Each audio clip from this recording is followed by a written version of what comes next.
The U.S. economy just averted disaster, economic catastrophe. And it's another one of these searing weeks of headlines where there's so much piling into your and my newsfeed that chances are you totally missed it.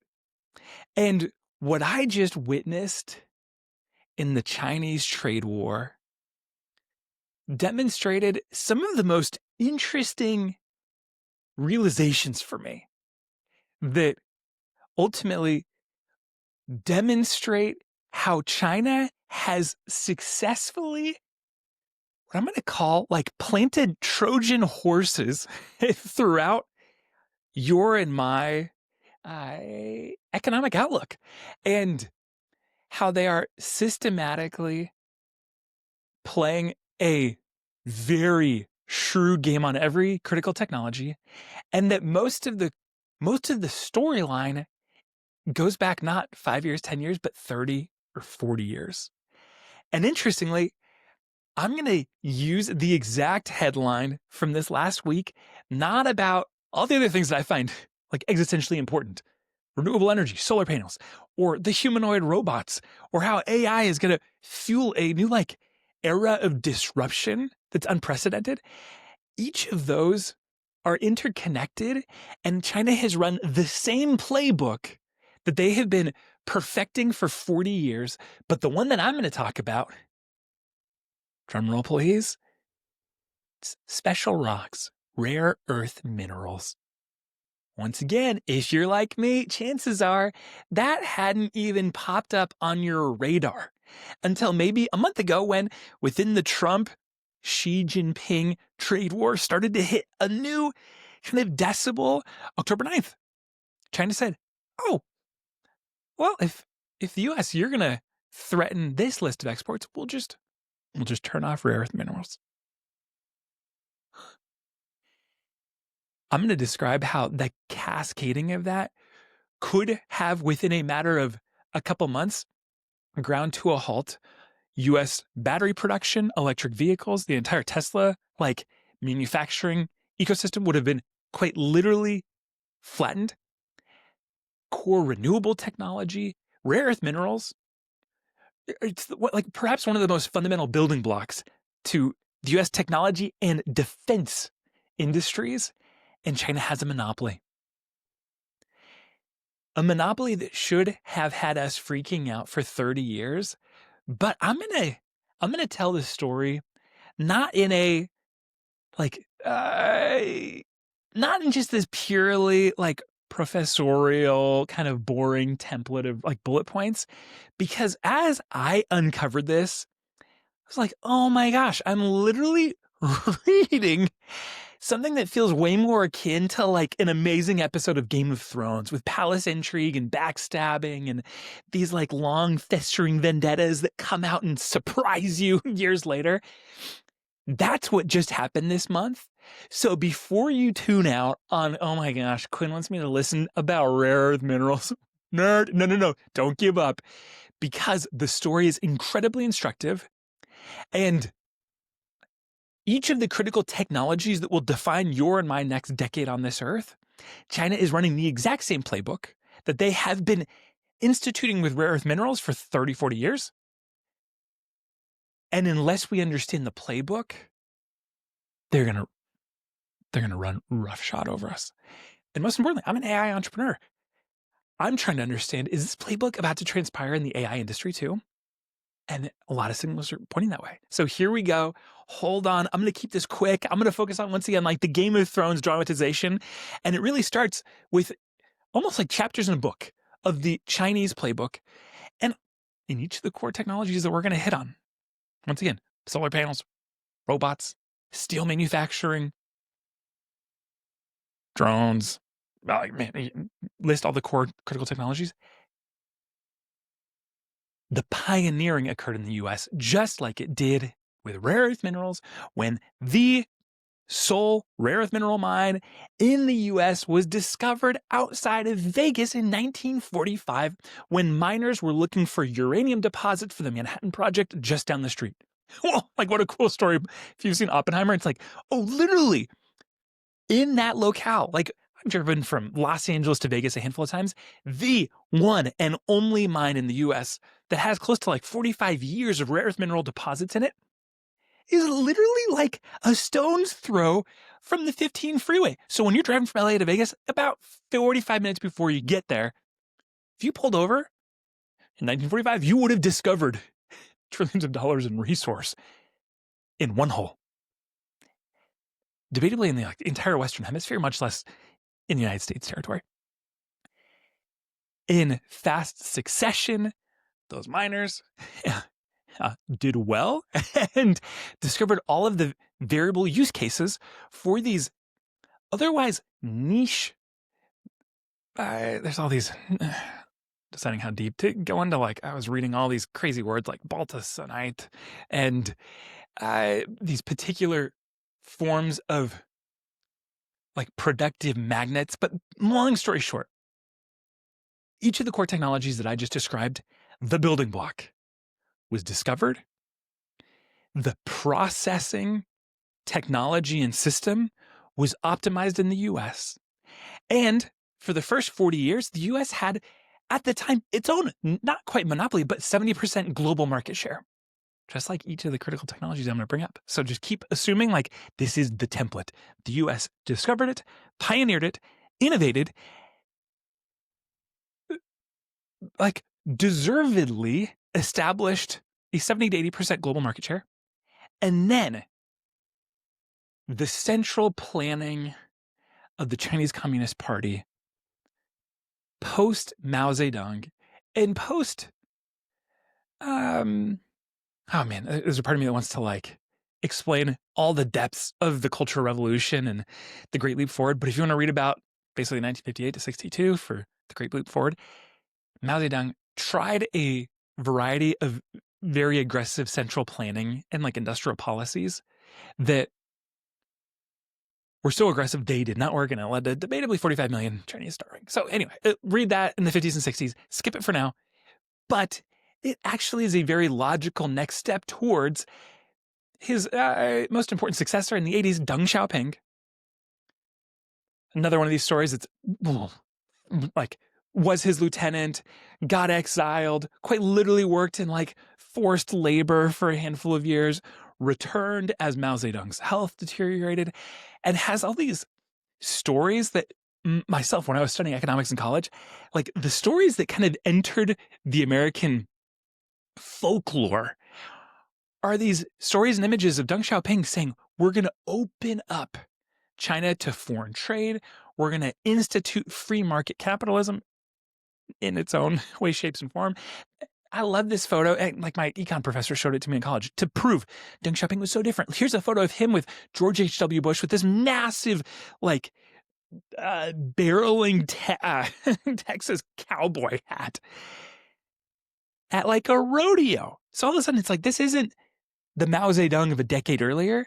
It is someone that is trying to innovate his economy and replicate some of America's capitalistic best practices. There's all these little asterisk marks around. Well, he's also behind Tiananmen Square massacre and like a variety of other clampdowns. But anyway, that's the profile. Maybe that's too much of a deep dive, but that's a profile of someone in the 1980s, during the Reagan era, when capitalism was maybe at its most ferocious pace. He comes along, and amidst his capitalistic reforms, there's this super telling quote in the early 80s where he said, the Middle East has fossil fuels, China has rare earths. And he introduces and this is this very CCP, central planning, 10-year plan, Project 863, just like what Xi Jinping did in 2015, where he tests on for size the playbook, which is, perhaps the US or others invented, pioneers, and optimized the technology.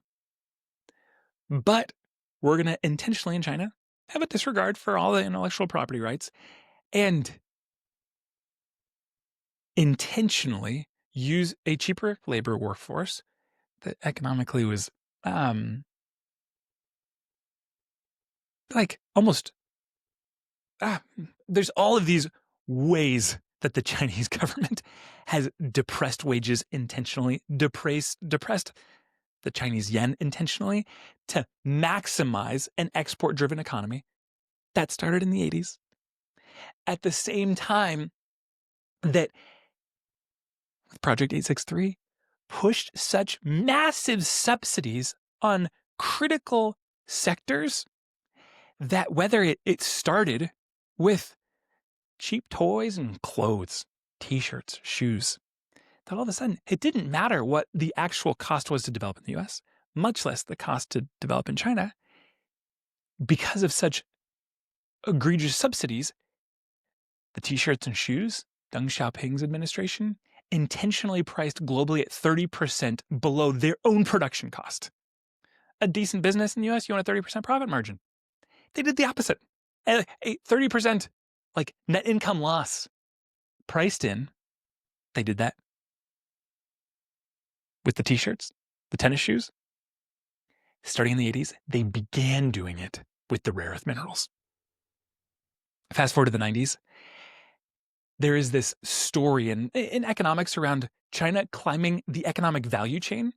Creating t-shirts isn't wildly complicated, and therefore typically the profit margin isn't super high.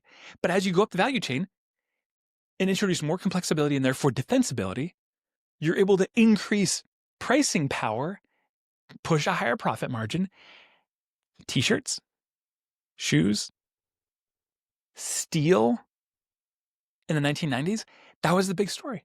You see all the steel plants in the US go out of business because of that intentional using American IP, cheap natural resource, cheap labor in China, massive subsidies, a deflated currency, and they undercut the steel industry writ large across the 1990s at the same time that they were doing so with rare earth minerals.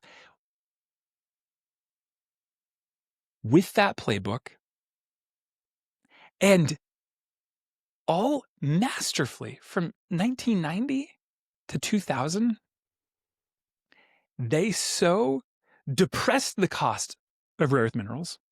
They so intentionally used American patents on the processing of the rare earth materials. They so intentionally denied all of the negative ramifications if you go too fast with rare earth processing, leading to a pretty horrendous impact on the natural biome in the surrounding area. The number of toxic spills around where their processing occurred, where in the US, a couple incidences where that happened, huge fines. China, just blatant disregard. So all of a sudden, the rare earths, intentionally lowered 50% below the American break-even. The processing, they intentionally dropped the cost by 90%, so that that same mine, the one that was discovered outside of Las Vegas in 1945, that had 70% global market share, was pushed so hard on pricing that it went bankrupt. A Chinese conglomerate bid on the IP, and all of a sudden took out all Western processing businesses as well. And by 2000, had something like 27% market share. Fast forward, I'm just going to jump way ahead. As of 2010, 80% market share on the rare earths and close to 93% monopoly on the actual processing. So even if foreign countries were trying to mine rare earths, because they do exist in a variety of other contexts, Brazil, Australia, parts of Africa, everyone, if you want to process, you have to go through China because it's so much cheaper. And they've got such a disregard for climate safety. That story, all at the same time, it's playing out now in the 2000s across the renewables industry, solar panels. They run the same playbook. American invention and optimization and IP with cheap Chinese resources undercut the solar market so substantially that Obama tried to actually levy claims the World Trade Organization, saying, hey, they're breaking the rules. This whole oversupply thing, it's upside down. It's not working. Of course, World Trade Organization, it takes 2 years to even go through the whole claims process. While that's going on, there's these two really telling stories. First one is the big solar manufacturer in the US. Obama wants to defend the domestic production and provides basically a guaranteed loan to Solyndra. It wasn't enough. The company goes belly up within, I think it's like 18 months, causes a PR nightmare for the Obama administration. They get lambasted. Where now, what we'll get to at the end of this is, in order to combat such aggressive central planning and industrial policy by China, you actually have to return tit for tat. The Obama administration tried a little bit of a limp-wristed defense, and China barreled right through. The next example that's also so telling is up to 2010, there was kind of a consensus in DC, especially amongst economists, that, hey, China's a part of the World Trade Organization. They play by the rules. Free markets are free markets. Hey, if their production's cheaper, might as well outsource it, and then our citizenry will benefit from the depressed costs. That was the consensus from like the mid to late 90s under the Clinton administration all the way to 2010, until Chinese adventurism, Chinese military initiatives in the South China Sea, which is another one of these, like, oh, I could do an entire deep dive. It's super interesting. South China Sea, by the UN standard, has really clear definition of where the territorial boundary waters kind of should be. But China's pushed their own agenda for 20 years.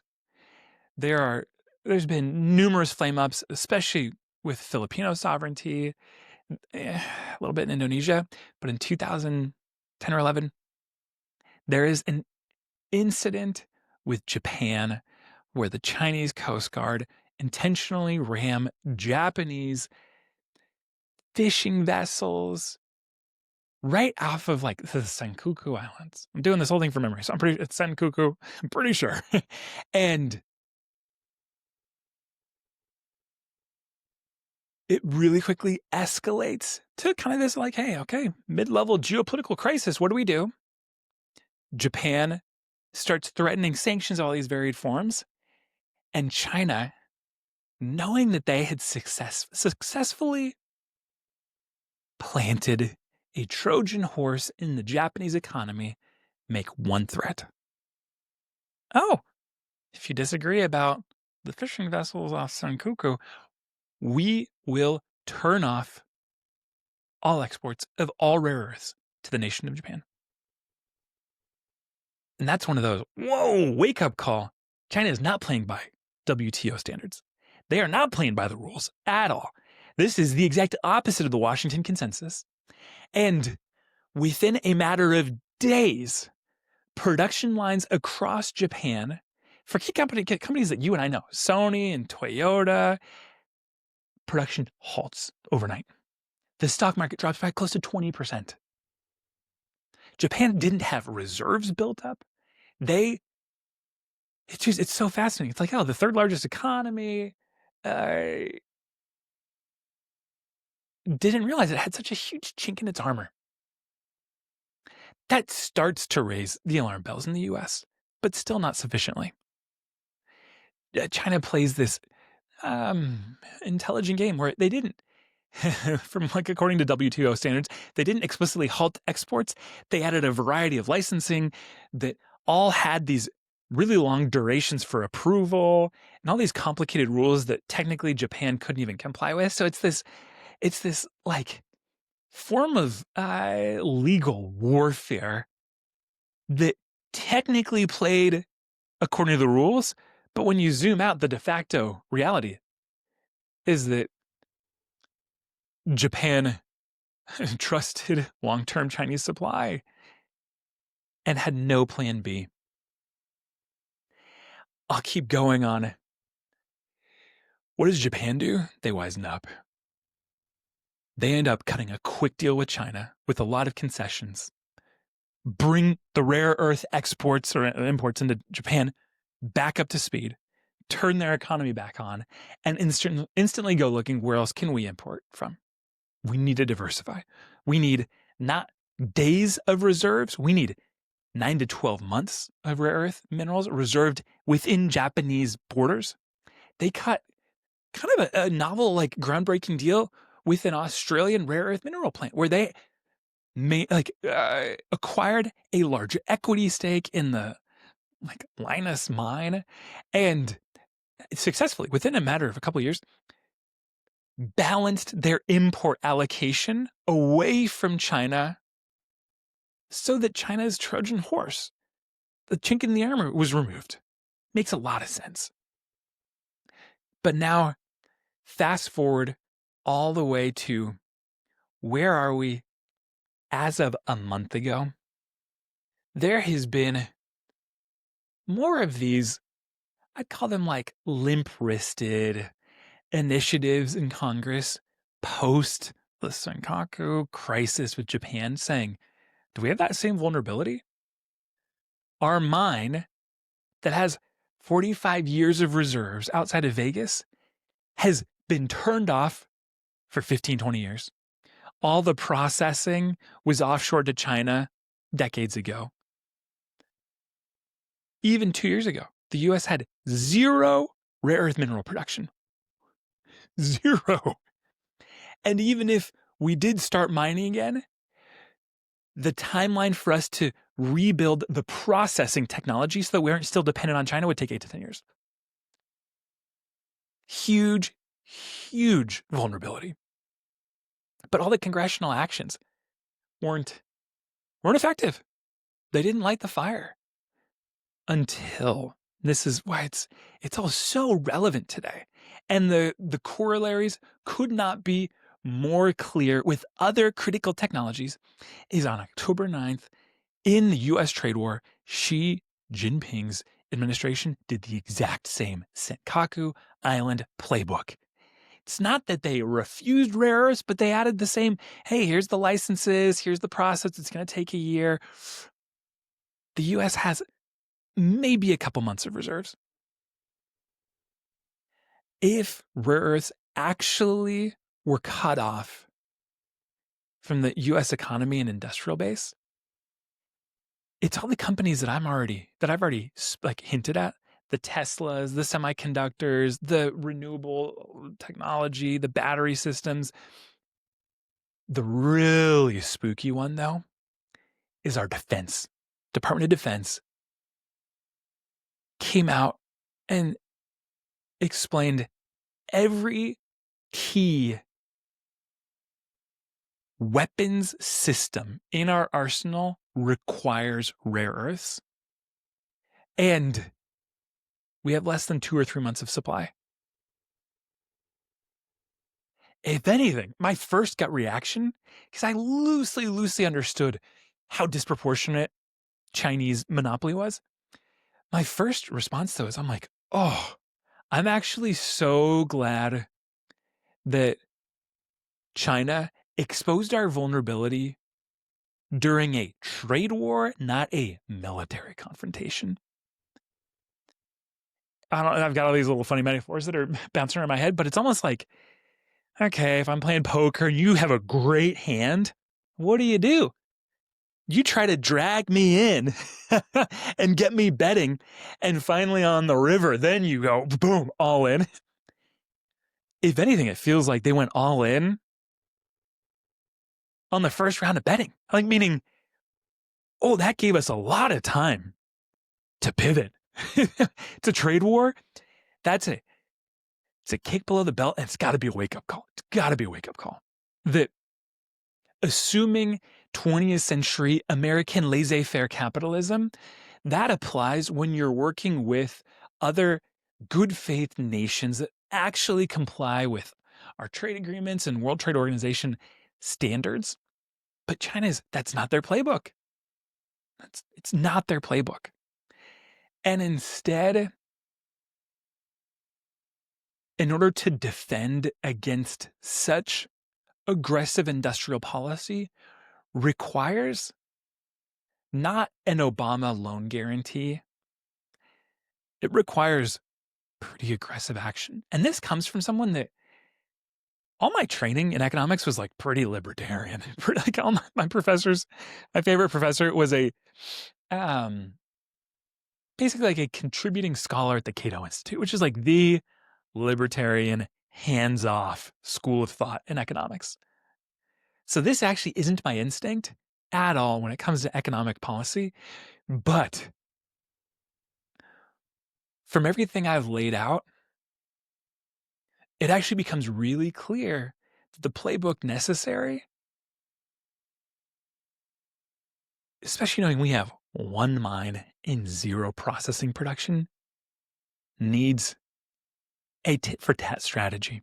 So here's, I've been saying this pretty much on every pod of late. I'm going to call balls and strikes as I see them.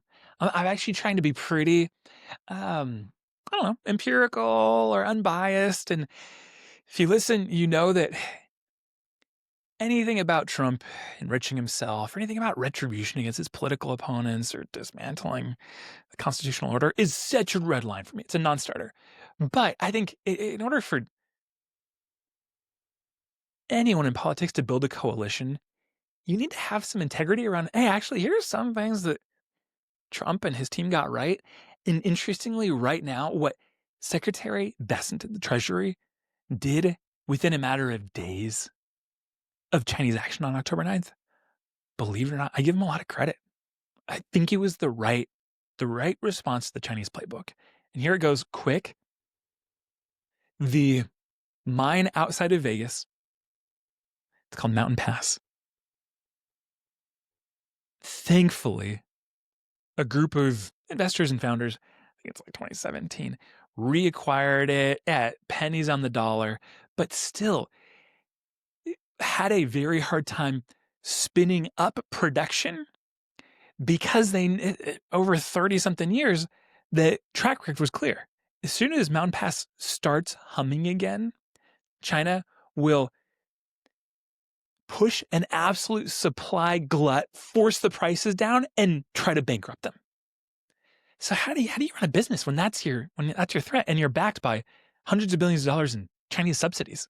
That's so tough. But the playbook that needed to transpire, that Bessent enacted, is yes, grants and federally backed loans, but really interestingly, it's these two other words. One, it's called an offtake agreement, but it's basically the U.S. government through the Defense Department guaranteeing a 10-year commitment to purchases, which makes it really easy to actually plan for your business. So whatever production occurs, the Defense Department will purchase, and they will purchase with a authorized pricing floor. Once again, if you're a business owner, you're like, oh my gosh, I'd love to run that kind of business. I've got a 10-year contract from the US government that guarantees no matter what Chinese prices are, they will pay. It's really interesting. And then the last one, this is the one that I actually, it's way more controversial. I think it is a slippery slope. But interestingly, the arguments for it are that the Defense Department, with some of the CHIPS Act, or CHIPS Act funding, maybe IRA, Bessent translated it not into grant capital, but into equity capital. All of a sudden, the Defense Department, and this is the one that, depending on where you land economically, this you probably have a knee-jerk reaction one way or the other. The Defense Department is now a 15% shareholder in MP Materials, the company. Whoa. Arguments for and against, if we could do a lot, but I'll just do the arguments for. It's that they have a board seat. That when Chinese acquirers come knocking, they can shut it down.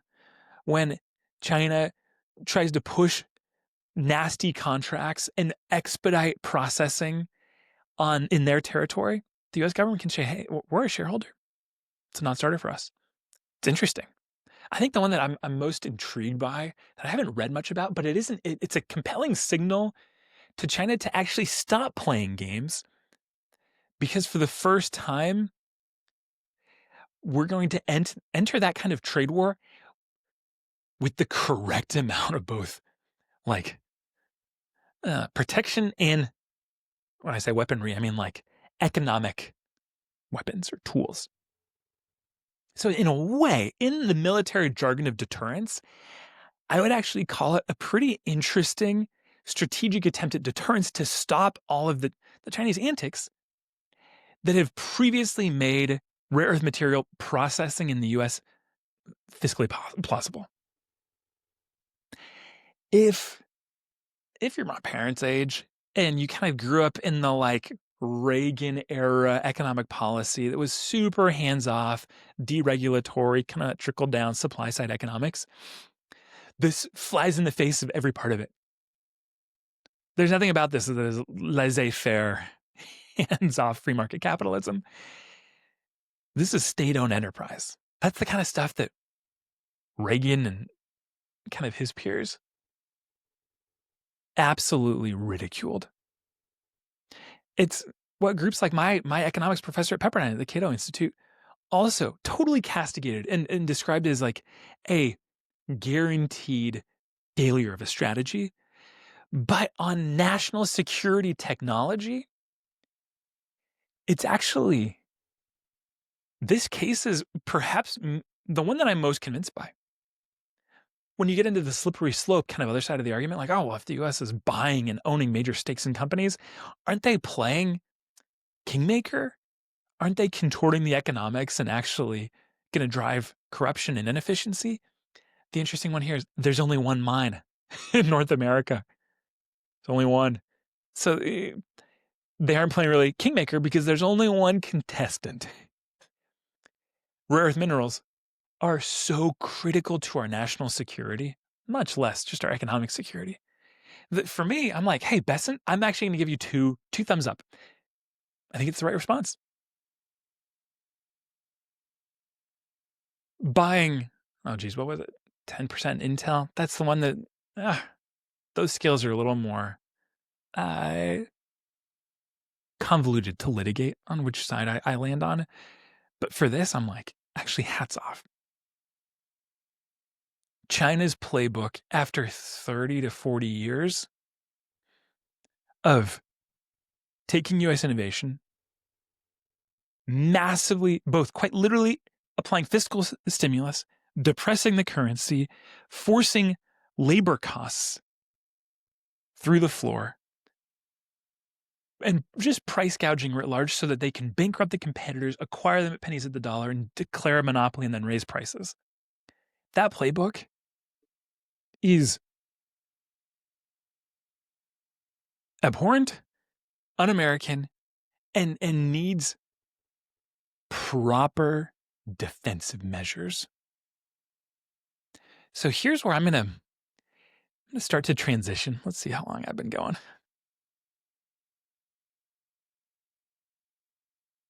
The exact same thing is happening in AI right now. The innovation has occurred in Silicon Valley. The invention.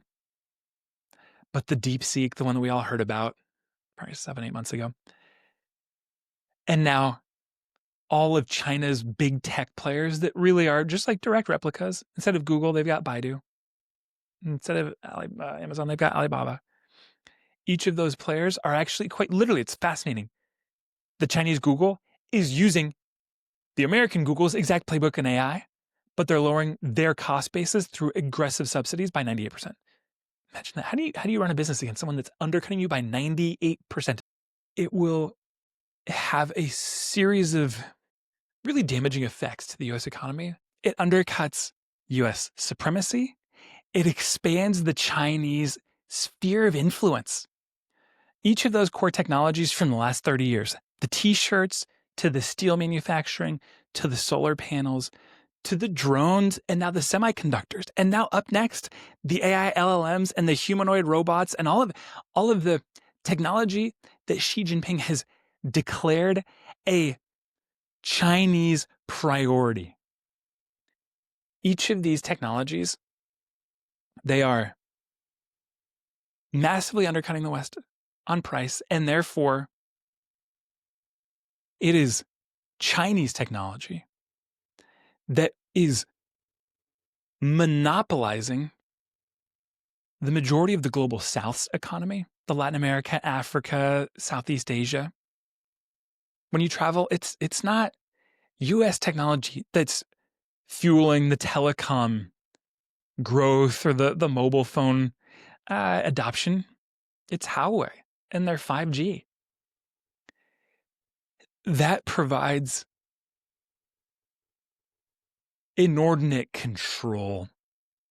Yes, economically, but also what occurs the next time that there's a geopolitical crisis and China threatens, hey, it's our tech that's fueling all of your mobile phones, all of your internet, all of your national security, all of your facial recognition, and your drones in the African and Latin American military. For China to have that degree of inroads, especially with our allies, is not in America's best interest.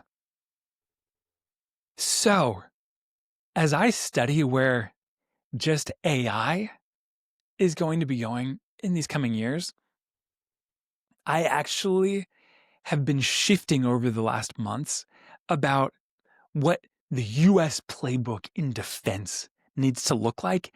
And it can't be these one-off little triages like the government federally backed loan to Solyndra in the mid-2000s that absolutely crashed and burned. And the US taxpayer lost $500 million. The loan didn't get paid back. It needs to look a little bit more like what Besant just did to protect Mountain Pass Mine. But in the same way, make sure that the US technology in those same critical technologies, they're the right ones. AI and drones and humanoid robots and electric vehicles, those are the sectors that we can't fall behind and we can't have our allies be taken advantage of. So it's a mix of trade war tactics and deterrence, and making sure that instead of waging a trade war with all of our allies at the same time, it's actually time to unite our allies around the World Trade Organization's standards and pricing, and make sure that when things escalate next, we are a united front. And that we haven't pissed off the Canadians so much that they're actually forced into China's hands. Same with the major Western European powers. Same with Mexico and Brazil.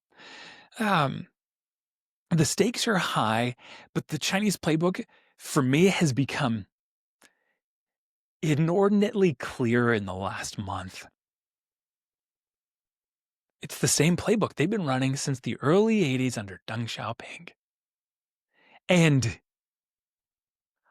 interestingly, I think for the first time in 40 years, how we responded was the right magnitude of fighting back. I like it, and I think it's critical. And my hope is that by standing our ground, it doesn't force more trade wars and more of this economic manipulation, and it actually is a deterring force that forces China to either play by the rules or get out of our sphere of influence. Stop taking advantage of our allies. So, if you've made it this long, thanks for listening. It's another one of these where I've been following really closely, and the rare earth minerals, it's critical. It's critical to our national defense, but man, it is one heck of a metaphor for what I anticipate the next decade of U.S. economic policy to look like. And we need to study the playbook. We need to study the playbook. And as someone that insists that the U.S. win the AI arms race, I can't think of anything more relevant, more timely. So once again, I'll end with, if you found this interesting, and the next time you see an article pop up about the next kind of chapter in our U.S.-China trade conflict, send this along to 2 friends. Help me get the word out. All right, another episode down. See y'all next week.